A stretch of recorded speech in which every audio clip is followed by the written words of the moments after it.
I feel very lucky because there are so many of you wonderful people write me messages and ask me to cover different topics in these videos. And I do. Most of the time I don't mention specifically what you're asking, but I make sure that I incorporate it in the videos that I make. But this time you wrote me a suggestion which is so much up my alley that I just wanted to make a video specifically about this. You asked me, how do you help grow other people to become better persons? This is what I love doing. I'm Frederick. I've been growing people and businesses successfully all over the world for 25 years. This YouTube channel is for you to grow stronger in business and life. Make sure that you subscribe because you will grow stronger. This is a promise. Let's move on and discuss how to make other people grow stronger.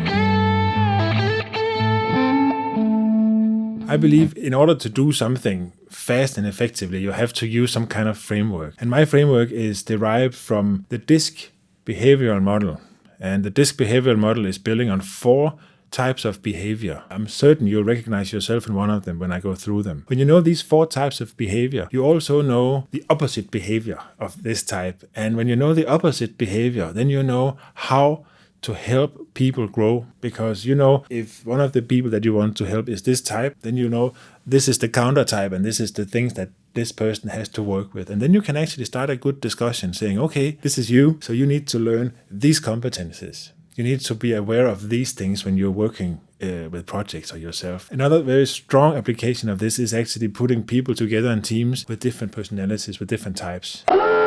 And if you do this without being cautious, then of course this team can end up exploding because they're fighting and not focusing on working but focusing on disagreement. So if you deliberately put together a team of very different personalities, then you have to be open about it when you present the team to each other. We're doing this and I know all of us are very different. And this is on purpose, and this is how I see we're different. And being different will help us grow stronger. So please, when you start arguing, respect your different personalities. Respect your different behaviors. This is not people we're after, this is the project. All right, let's talk about the 4 types. You have the initiator, the impatient person who wants things to get done and wants to move on to the next, who comes across a little bossy saying, let's just do this, what are we waiting for? It's easy, let's just move on, we don't have to worry about all these details, let's just do it. What can possibly go wrong? The initiator comes across strong, powerful, dominant, is very impatient and shows it. If you have a lot of initiators in a meeting, you can easily see it because they will show their irritation, they will show that they are impatient, and sometimes they can even say, can we just please move on? We've already discussed this 10 times. Those of you who know me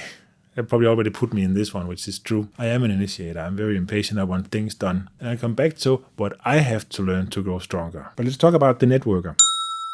The networker is also quite impatient, but much more interested in talking and making friends and being a part of a group, a part of a team. So if you have a networker on the team, you will probably find him and her talking a lot to everybody and making sure everybody is feeling good, but also using this charm to get things done and being a bit impatient along the way. The networker is great for connecting teams, is great for making things happen across teams, across units, across customers and partners. I would say the initiator and the networker are very extrovert.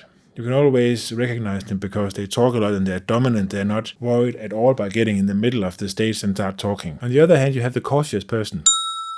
The cautious person is a little more introvert, and they're typically a little worried about doing things you haven't tried before. The initiator and the networker will see them as the devil's advocate. They're always seeing the problems. They're always seeing all the things that cannot be done instead of seeing the possibilities. This is very important to a team because if you have a team only of initiators and networkers, they can run over the edge really fast. But with cautious people on the team, they will pull them back and say, hey, let's stop and think about this. We haven't tried it before. Do we think it's going to work? And what about this? And what about this? It's better being here where we used to be. This is really good to slow down the pace of the initiator networkers. On the other hand, the initiator and the networkers will be very good at pushing the cautious and maybe to move outside the comfort zone. As I'm talking now, I'm hoping that you can see how different personalities can actually help each other. The last personality, the specialist, is focused on the details. Everything has to be in order. We cannot do anything before everything is signed and ready and all the decimals in the equation are in place. The specialist will always make sure that all details are in place in the project, that all the